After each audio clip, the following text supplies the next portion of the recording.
Hola, ¿qué tal a todos? El día de hoy vamos a hablar sobre el sistema tegumentario, posiblemente uno de los temas cortos de este bloque, sin embargo, que son de suma importancia y bastante interesantes, sobre todo porque aquí se sientan las bases de muchas patologías del día a día en la medicina. Espero que disfruten de esta exposición. Vamos a empezar por definir las funciones del sistema tegumentario. Por mucho de las más importantes es la protección, ya que va a ser la cubierta que nos envuelve y nos protege el medio externo. Esta protección va a ser tanto física como química, como a radiación, sobre todo de los rayos ultravioleta, y contra otros microorganismos que nos quieran invadir. Además de la protección, va a ser capaz de absorber sustancias, de ahí la relevancia de que algunos medicamentos se puedan administrar de forma cutánea y aunque se tiene la creencia que solo afectan a ese órgano o a esa sección de la piel donde se aplica, en realidad no pueden tener una aplicabilidad sistémica. Un buen ejemplo de esto serían, por ejemplo, los parches anticonceptivos o los medicamentos que se usan para dolor que se administran por parches o los medicamentos que usamos para pacientes con cardiopatía isquémica, con problemas del corazón, que podemos poner nitroparches que precisamente favorecen la dilatación de las arterias coronarias, ¿no? Entonces, la piel es una de las vías de entrada también de medicamentos y bueno, también esto explica el por qué algunas cremas que se pueden aplicar en la misma pueden ayudar a disminuir el proceso de envejecimiento. Otra de las funciones que vamos a destacar del sistema tegumentario es la regulación de la temperatura.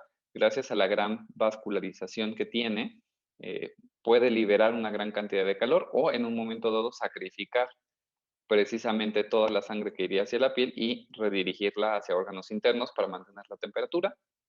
Las características sensitivas, definitivamente la piel va a ser va a ser uno de los órganos sensitivos más grandes del cuerpo, o más bien el más grande del cuerpo.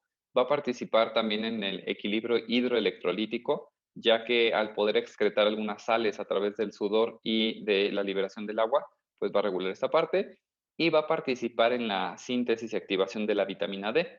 Eh, ya hablaremos un poco más de esto en la parte del sistema endocrino, pero bueno, es importante. De hecho, probablemente estén conscientes de que aquellos países en los cuales no tienen una gran cantidad de luz o no se exponen a como sesiones diarias de luz del sol, pues no activan vitamina D y hay una mayor probabilidad de padecer osteoporosis, por ejemplo, ¿no? Ya hablaremos de esto a lo largo del curso, de lo que queda del curso. Y en la actualidad la piel incluso puede fungir como un órgano en la medicina legal relevante. ¿Por qué? Por la presencia de los dermatoglifos, ¿no? Nos puede ayudar hasta para detectar en un momento dado la presencia de una persona y atribuirlo no a un crimen, etcétera. Si bien podemos concebir a la piel como un continuo, ¿no? Cualquiera de nosotros basta con verse al espejo y se va a dar cuenta que la piel que tenemos en algunas regiones de la cara es diferente a la de la piel cabelluda o es diferente a la de piel del torso o de las extremidades. Y es que así de diferente puede ser este mismo tejido a lo largo del cuerpo. En esta tabla les muestro la densidad, por ejemplo, en la primera columna de cabellos, ¿no? Dependiendo si estamos en piel cabelluda, ¿no? O si estamos en el torso, o si estamos en un brazo, o si estamos en una pierna. La presencia de glándulas sudoríparas, ¿no? Vean cómo son mayores en la cabeza, o la presencia de melanocitos, ¿no? Que pigmentan la piel, por ejemplo, en cara, donde es donde más tenemos, seguida por las extremidades y mucho menos en torso, de ahí que la región central del cuerpo pues sea menos pigmentada. Entonces, y esto también, digo, aquí no puse, pero también es fácil de inferir que los grosores de la piel no van a ser los mismos a lo largo de toda la economía. Entonces, si bien pareciera que es el mismo órgano, cada región tiene ciertas peculiaridades y esto la vuelve mucho más fascinante, ¿no? ¿Cómo sabe la piel de la mejilla, ¿no? Que tiene que crecer el cabello de una forma o el vello más bien de una forma y unos centímetros arriba la de las pestañas lo hace de otra y un par de centímetros arriba la de la ceja y luego arriba la piel cabelluda? Es importantísima la regulación que tiene y es complejísimo. En fin, vamos a hablar histológicamente, cuando hablamos del sistema tegumentario, concretamente hablamos de la piel, la dividimos en tres capas generales, dos de ellas las principales, por mucho, que es la epidermis, y debajo de esta la dermis, y debajo de la dermis la hipodermis, que es tejido celular subcutáneo, principalmente es grasa, ¿no? Y algunas células de sistema de defensas y vasos sanguíneos, Me voy a enfocar sobre todo en la parte de epidermis y dermis, ya que son las que más complejidades histológicas demarcan. Cuando hablamos de este epidermis, vemos que tiene diferentes capas o estratos. El estrato más, el inicial, el que tenemos en la base, ¿no? Se llama justo así, estrato basal. En esta capa vamos a ver que hay células que tienen capacidades todavía de división, pueden sufrir mitosis. Aquí mismo también se van a albergar otros tipos de células como los melanocitos que van a ayudar a pigmentar el resto de capas o algunas células que sirven como mecanorreceptores para percibir la presión y aquí no aparecen, pero bueno, algunas células del sistema de defensa, del sistema inmune. Después vendrá el estrato espinoso, que es el más grande de todos los estratos en cualquier tipo de piel y que es una fase de maduración de estas mismas células para llegar al estrato granuloso, donde van a acumular ciertas proteínas en su citoplasma que las van a preparar para volverse más impermeables y poder ascender al estrato lúcido en algunas regiones del cuerpo y el estrato córneo, que es la queratina que conocemos. Vamos a ir nombrando las peculiaridades de cada uno de estos estratos. Cuando vemos una microscopía de campo claro y tenemos un corte de piel, en este caso piel gruesa, podemos ver este tipo de arreglos, ¿no? Donde las células del estrato basal son apenas una o dos capas de células, después llega a esta región muy amplia y algo pálida, y de hecho, si se fijan bien, se ven algunas rayitas ahí, como algunas estriaciones, que hacen alusión justo a este estrato espinoso, porque parecerían espinas, y después una capa un poco más pigmentada con gránulos intensamente basófilos, que es el estrato granuloso, después una banda que en ocasiones se ve más clara o en el caso de esta imagen simplemente se ve como más acidófila, que sería el estrato lúcido, y arriba de este el estrato córneo. Vamos a ver que el estrato lúcido no se encuentra en todos los segmentos de piel. De hecho, el estrato granuloso a veces también se llega a perder en pieles muy delgadas y no se puede distinguir claramente. Como características, pues toda la piel tiene un epitelio plano estratificado queratinizado, está apoyado sobre una membrana basal. La dividimos en tipos de piel delgada y gruesa, aunque como les dije en las primeras diapositivas, pues en realidad es mucho más compleja la división, no solo es delgada y gruesa, sino según el segmento corporal va a haber algunas peculiaridades.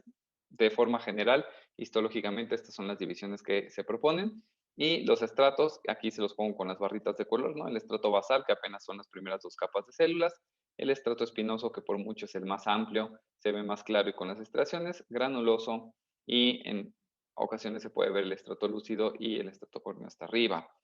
Ah, antes de pasar a cada una de las capas, me gustaría comentarles que esta región de ensamble entre el epidermis y la dermis se logra gracias a la interdigitación.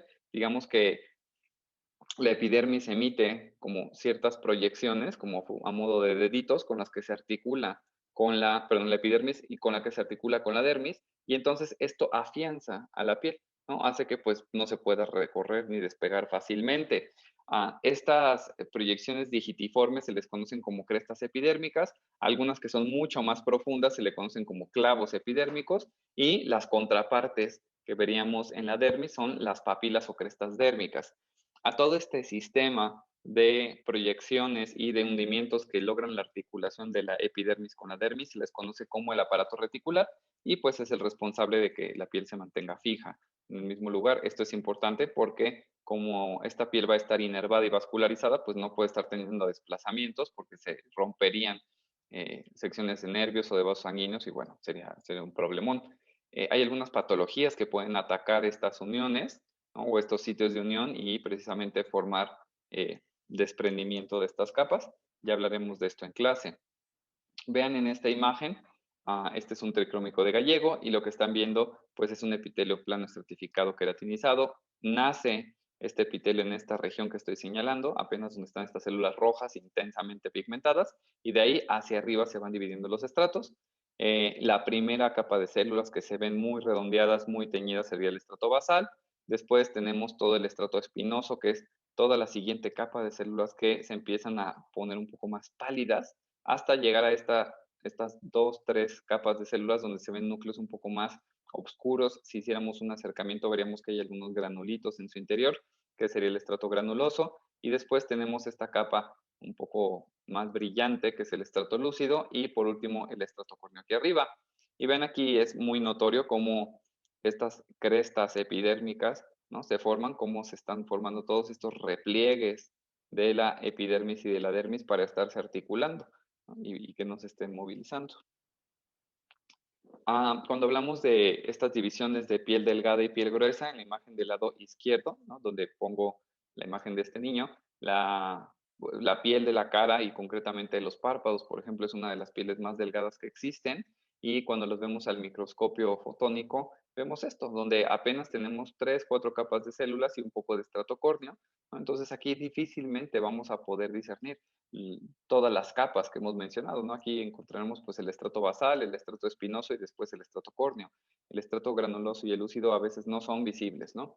Y la contraparte es la imagen del lado derecho, que es la piel gruesa, que prototípicamente la piel gruesa se encuentra en las palmas de las manos y las plantas de los pies, donde vemos una gran cantidad de estrato córneo y aquí sí podemos discernir el estrato lúcido, ¿no? Como una primera capa arriba del estrato granuloso, un estrato granuloso mucho más prominente, tal vez de 2 a 3 capas de células, el estrato espinoso, que también es el más amplio de aquellos que tienen núcleo, y su estrato basal.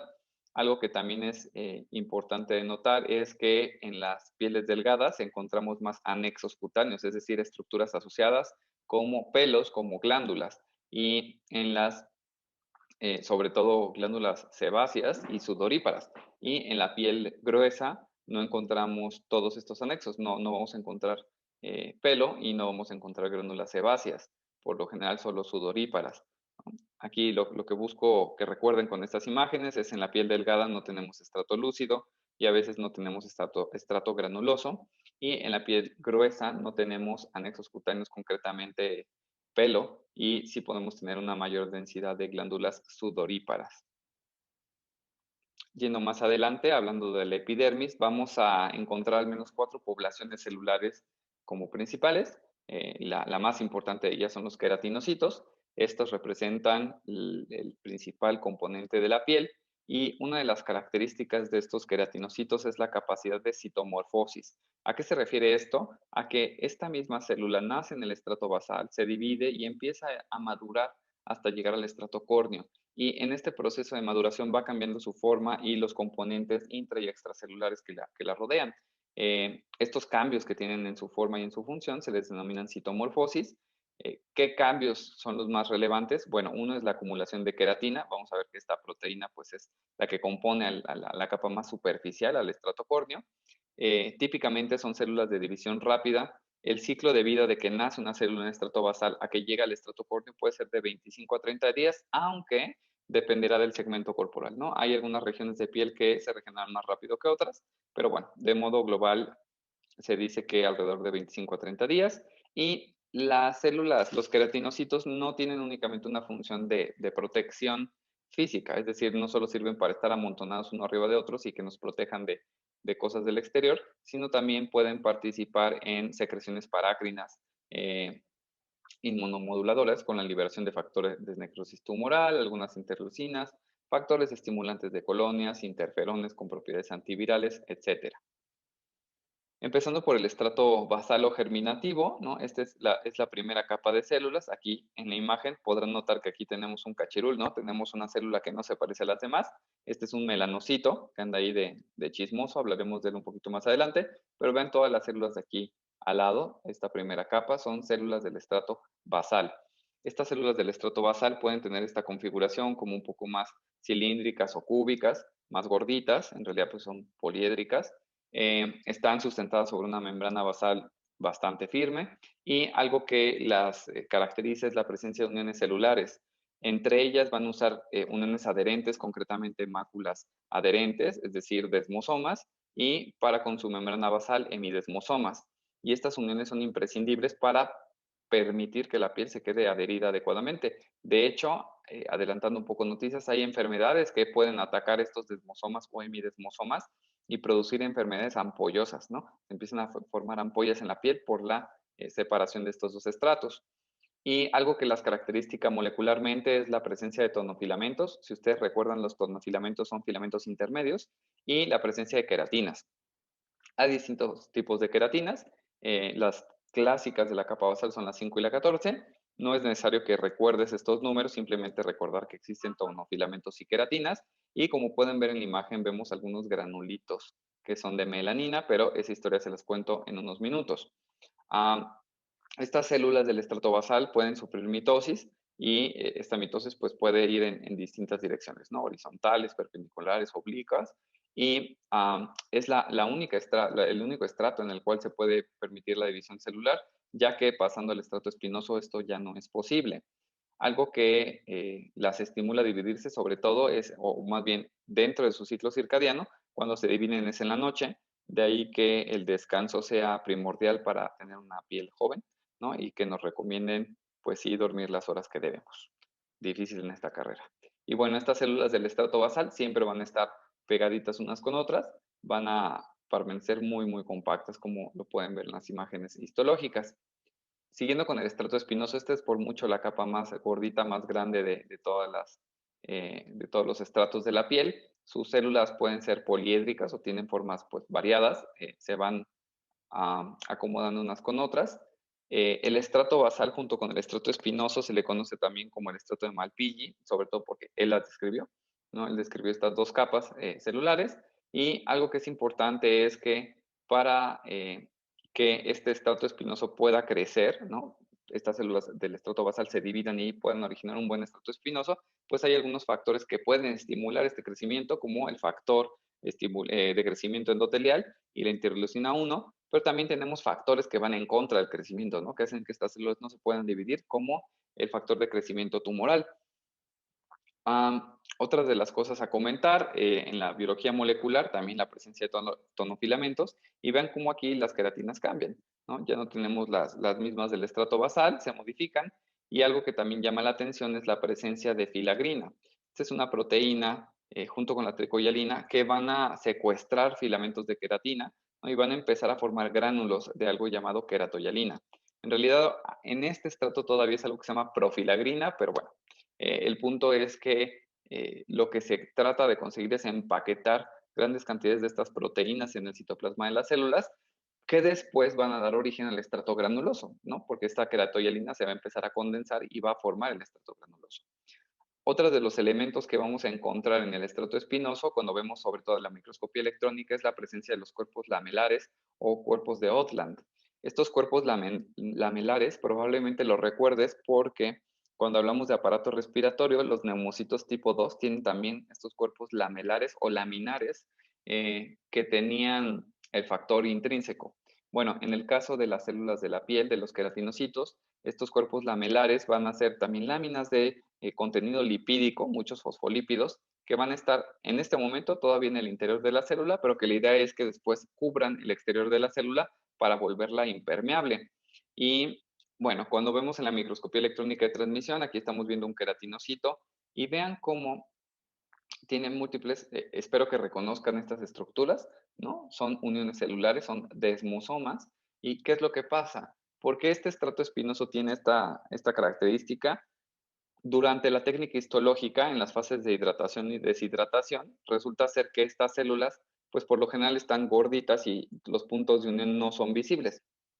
Pero en el momento en el que se deshidrata la célula, solo se queda unida por estos puntos de unión, dando esta impresión de ser como una célula con espinitas, ¿no? En realidad estas espinitas son todos los desmosomas que están uniendo una célula con la otra y por eso da esta apariencia. Vean en cortes finos de microscopía fotónica cómo se ven como estas rayitas entre las células a modo de espinas. En realidad todas estas espinas son las uniones intercelulares de las células entre sí, concretamente de los desmosomas. Vean en esta otra imagen cómo se ve en ambos sitios esta región más pálida del estrato espinoso con todas las espinitas a su alrededor. Ya podemos ver que algunas almacenan granulitos, ya sabemos que son granulitos de queratoyalina que se van a formar o se van a evidenciar más prominentes en el estrato siguiente, que es el estrato granuloso. El estrato granuloso ya tiene una configuración no tan poliédrica, más bien aplanadas, por lo general son apenas 2 o 3 capas de células y lo que más destaca es esta basofilia intensa dada por sus gránulos de queratoyalina. Sin embargo, cuando vemos a la microscopía electrónica, también vamos a encontrar que estos cuerpos laminares ya en una mayor frecuencia y de hecho van a empezar a arrojarlos, van a empezar a fusionarlos con su membrana para liberar estos fosfolípidos y que las envuelvan y así puedan hacer una capa impermeable de grasa.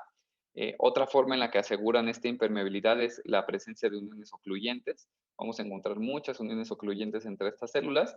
Y algo que también destaca es que en este momento la célula sufre una especie de apoptosis modificada en la cual decide que va a morir y va a pasar a ser parte del estrato córneo o el estrato lúcido en el caso de la piel gruesa y ya va a dejar de tener sus actividades metabólicas, ¿no? Va a morir esta célula, pero no se va a desprender en ese momento, sino va a ser esta placa que va a separar el medio interno del medio externo.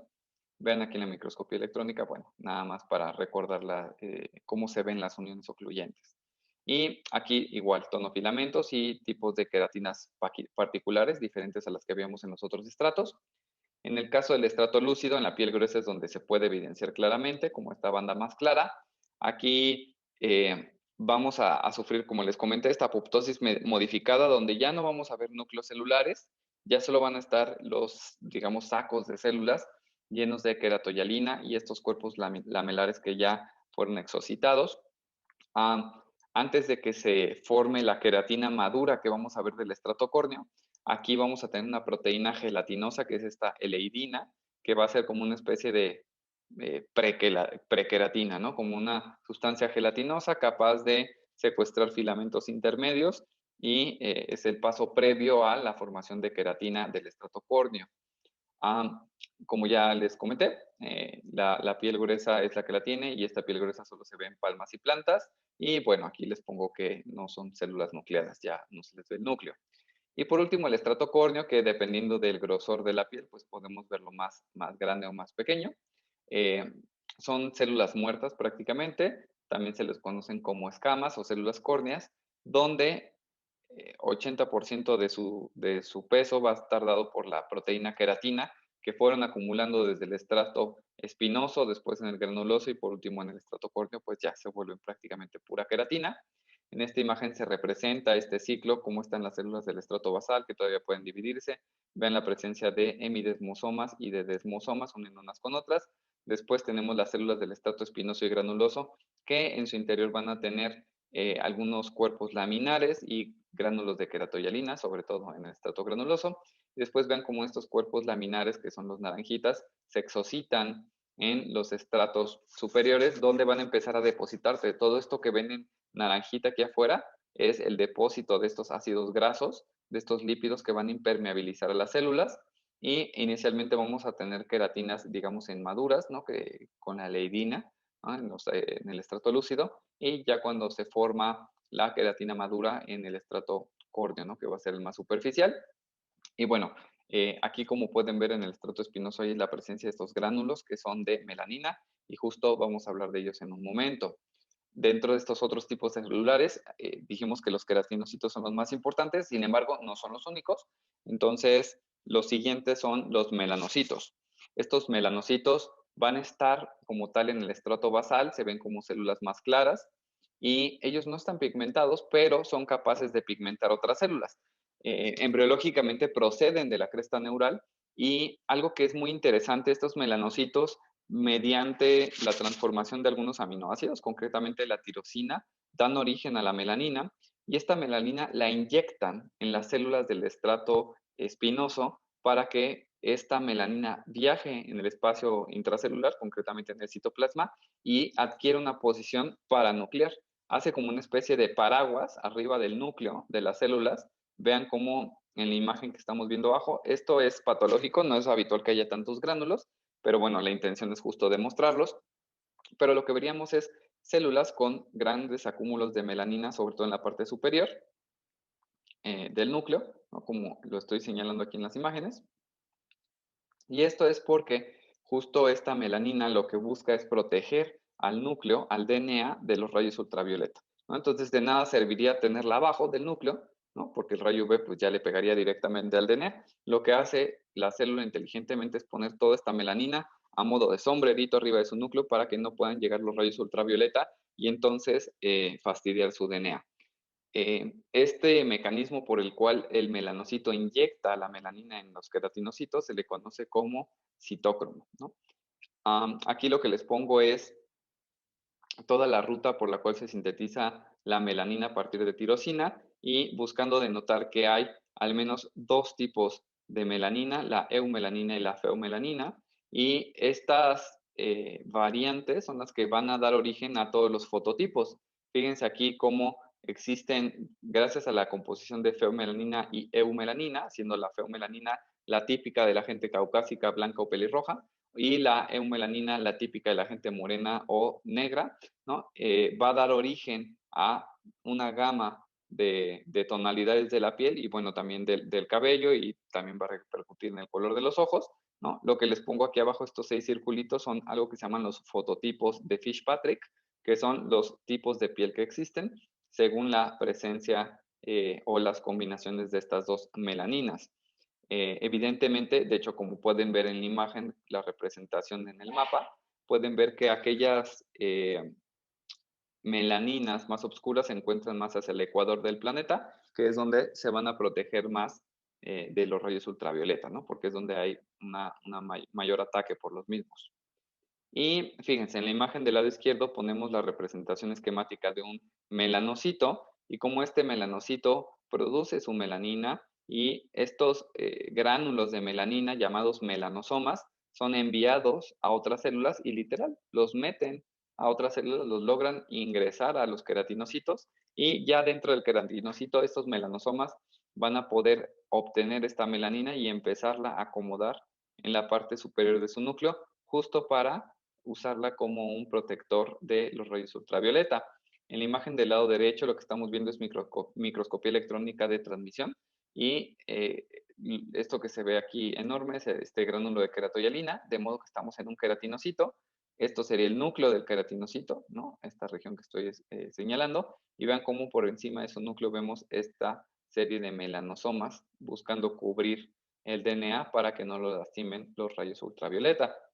Y vean, en esta imagen, en un corte de chile, podemos ver que sobre todo en estas primeras capas del estrato granuloso, espinoso, perdón, es donde vemos todas estas regiones pigmentadas de estas células con melanina en su interior. Conforme ascendemos en los estratos, pues se queda esa melanina, pero se va degradando de forma natural.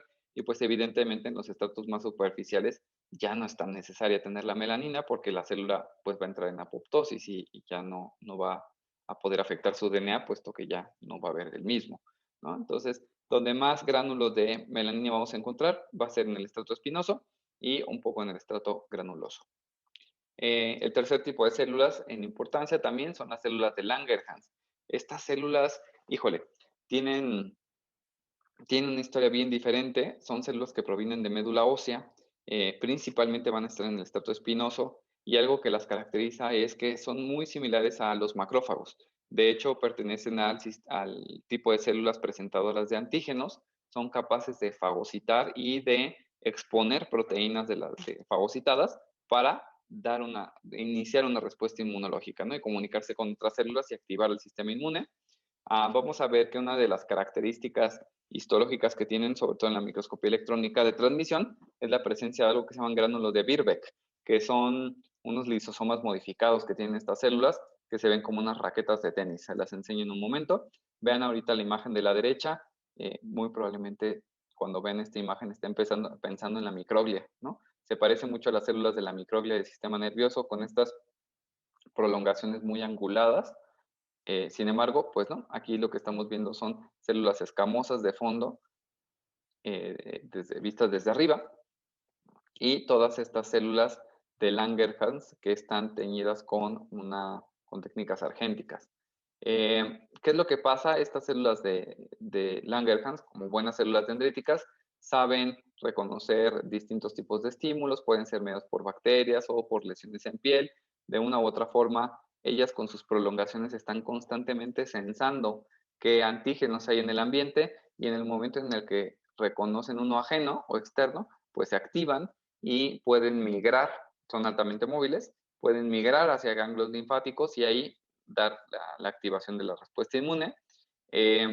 Poseen marcadores moleculares muy característicos como la presencia de ATPasas, la presencia de complejo mayor de histocompatibilidad tipo 2 como buena célula presentadora de antígeno. Hay otros como la proteína S100, ¿no? Entre otros. Hay múltiples marcadores que podemos describirles estas células, pero bueno, recordar que son células presentadoras de antígenos, por ende tienen los dos tipos de complejos mayores de histocompatibilidad y que son parte de los sistemas de vigilancia. Vean qué bellas son en la imagen del lado izquierdo, una microscopía electrónica de barrido, viendo una célula de Langerhans con todas sus proyecciones en múltiples direcciones, sensando lo que hay en el ambiente.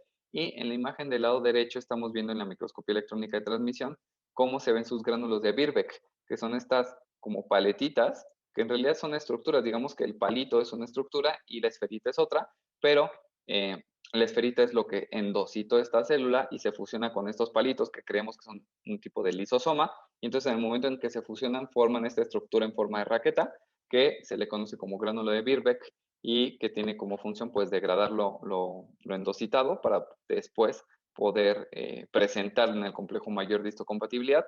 De hecho, estas células dendríticas, no solo las de Langerhans, sino cualquier célula dendrítica, tiene una capacidad altísima de comunicarse con otras células del sistema inmune para lograr dar una respuesta adaptativa, ¿no? La formación de anticuerpos o activar células fagocíticas o activar a células de memoria. Esto lo logra mediante algo que se conoce como sinapsis inmunológica. Lo que ven en la imagen aquí más oscurita de arriba a la izquierda, estamos viendo como una célula presentadora de antígenos le está justo presentando a un linfocito T mediante una especie de unión transitoria que conocemos como sinapsis inmunológica. Si viéramos en grande esto y representado en un esquema, aquí al centro tenemos el MHC, ¿no? El complejo mayor de histocompatibilidad, que está presentando este péptido, que es este puntito negro, y es reconocido por el linfocito T mediante su receptor de célula T, el TCR, ¿no? Y esto ha apoyado en múltiples cofactores, ¿no? En múltiples proteínas que tienen que validar esta unión, ¿no? Y a esto se le conoce como sinapsis inmunológica. ¿Y cómo nos podemos dar cuenta de esto? También en la microscopía electrónica de transmisión, lo que están viendo de este lado, en la parte de arriba tengo una célula de Langerhans que establece como múltiples prolongaciones y estas proyecciones están en contacto con un linfocito, ¿no? Que es la célula de aquí abajo, y justo en esas regiones donde establecen contacto, inferimos que están pasando todos estos mecanismos moleculares en la cual la célula de Langerhans le está presentando los antígenos al linfocito para poder activarlo y desencadenar una respuesta inmune. Y el último tipo de célula que vamos a ver en la piel es la célula de Merkel. Esta también suele estar en los estratos más bajos de la piel, en el basal y en el espinoso.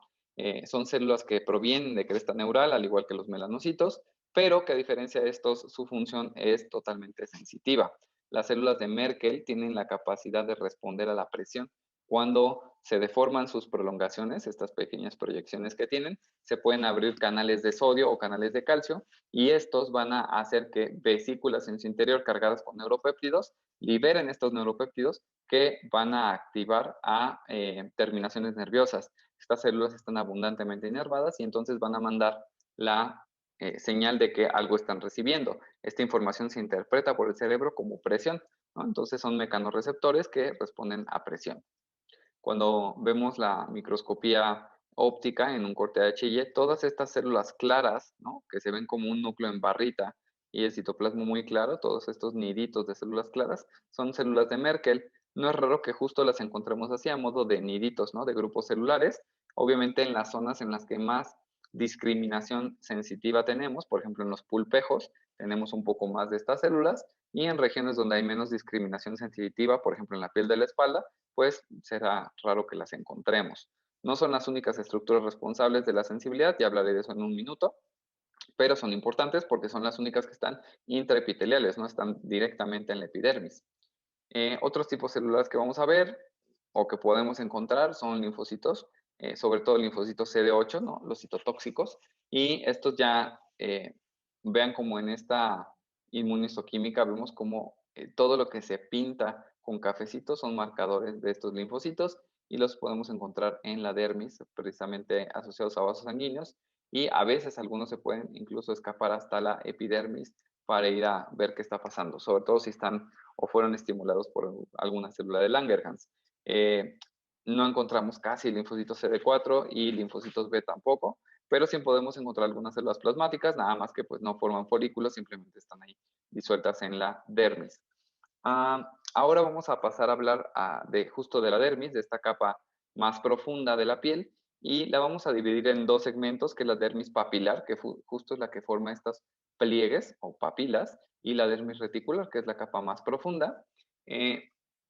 Como generalidades de las funciones de esta dermis, pues va a ser la responsable de nutrir al epidermis, porque como pudieron ver, pues la epidermis no tiene vasos sanguíneos, es un epitelio y carece de vasos sanguíneos. Además de ofrecerle nutrición al epidermis, va a albergar algunas estructuras anexas de la piel, como los folículos pilosos y las glándulas sudorípadas y sebáceas que se encuentran en la piel. También vamos a poder encontrar una gran variedad de mecanorreceptores, que ahorita hablaré de ellos, que van a estar o van a tener su origen en la región dérmica. La dermis papilar es la dermis más superficial que encontramos, está inmediatamente por debajo de la epidermis. Aquí en esta imagen me gusta particularmente porque todo lo que se ve con azul clarito en este tricrómico, pues es la dermis papilar, y todo lo que se ve como en un tono ya más verde, que se ven incluso las fibras de colágeno más gorditas, es la dermis reticular. La dermis papilar se va a caracterizar por tener un tejido conectivo laxo, ¿no? Más desmenuzado, va a ser abundante en fibras reticulares de colágeno tipo 3 y en todo el tiempo va a formar pliegues, a veces más, a veces menos, pero vean cómo hay como segmentos que están formando estas olitas para que se mantenga encajada la dermis y la epidermis. Va a ser abundante en vasos sanguíneos. Si se dan cuenta, ven en la imagen como en la parte de arriba la celularidad de la dermis papilar es mucho mayor a la de la dermis reticular. En la dermis reticular lo que abundan son fibras de colágeno, y en la dermis papilar va a haber muchas células y vasos sanguíneos. También vamos a encontrar mecanorreceptores, es decir, estructuras especializadas en percibir tacto y presión, así como temperatura, dolor y vibración. Ahorita hablo de ello. Después la dermis reticular, que sería esta región más profunda, formada por colágenos más resistentes, concretamente de tipo 1 y algunas fibras elásticas. También presenta vasos sanguíneos, también tiene otras células, fibroblastos y así, pero en menor densidad respecto a su contraparte, la dermis papilar.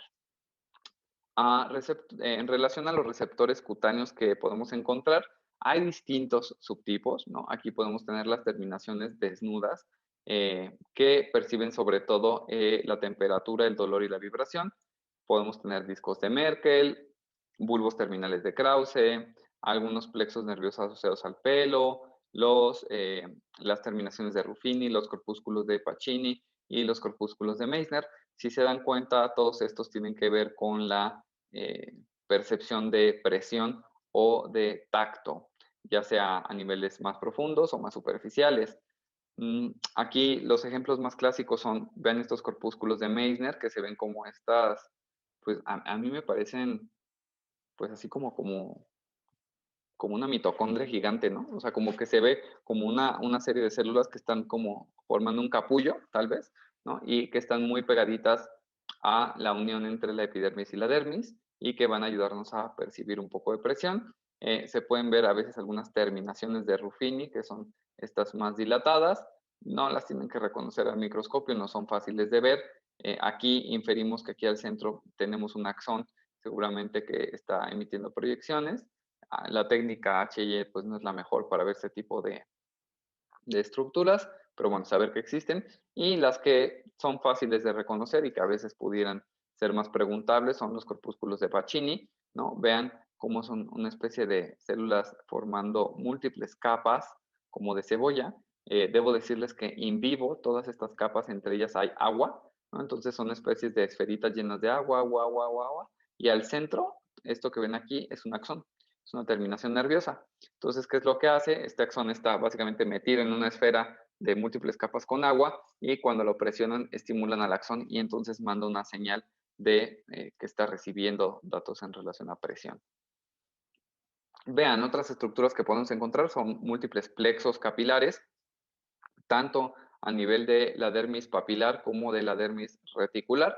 Y en esta región vean cómo se forman las arteriolas, capilares, vénulas, sobre todo estas vénulas de endotelio alto para permitir la migración de leucocitos.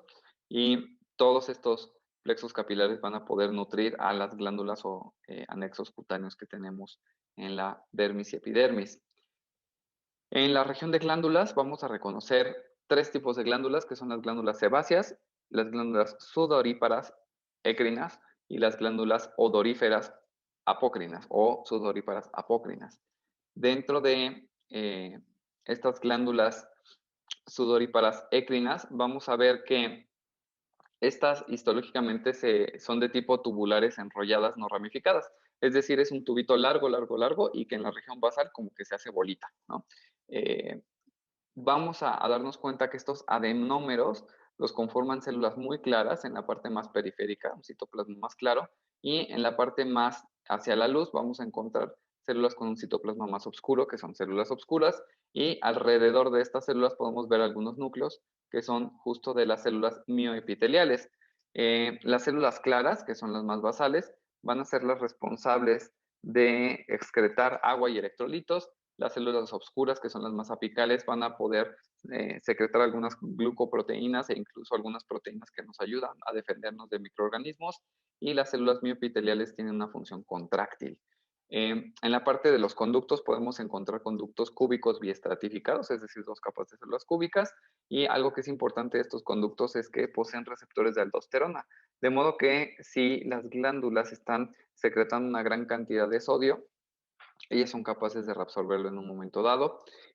¿Cuál es una de las principales funciones de estas glándulas sudoríparas? La liberación de calor, por mucho. Y vean, cuando las veo en un esquema representadas, ¿no? Este es el tubo de la glándula sudorípara écrina y al final se vuelve todo serpenteado, ¿no? Es una tubular no ramificada. Y cuando lo veo en la microscopía electrónica de transmisión, veo que en la zona basal encuentro estas células claras que pueden llegar a tener conductos entre ellas que se llaman canalículos intercelulares, por donde van a echar agüita y sales, ¿no? Y estos canalículos intercelulares casi siempre drenan hacia la luz del conducto y después hacia justo esta luz del conducto encuentro estas células más oscuras con múltiples gránulos que van a tener glucoproteínas y defensinas que van a poder secretar y en el extremo periférico vamos a tener algunos núcleos de células mioepiteliales que van a ayudar en la contracción. Aquí lo mismo, veo una glándula sudorípara, aquí veo solo un adenómero y en el aumento de este adenómero veo las células mioepiteliales teñidas en rosita hacia afuera, después las células claras, ¿no? En la región como intermedia y las células oscuras en la región más apical. Y aquí la representación esquemática de las células claras, oscuras y las mioepiteliales. Después tenemos las glándulas odoríferas apocrinas o sudoríparas apocrinas. Estas son tubulares, enrolladas, pero sí pueden estar ramificadas. También tienen células mioepiteliales, pero lo que las distingue son estas luces amplias e irregulares. Fíjense, todo este conjunto de glándulas son glándulas apocrinas y este que tenemos al lado derecho son glándulas écrinas, sudoríparas écrinas.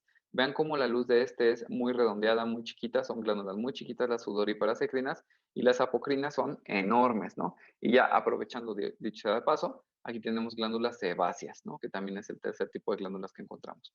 Regresando a esto de las glándulas apocrinas, recordar la localización, ¿no? Que es la triple A, en la región periareolar, perianal y en la región axilar.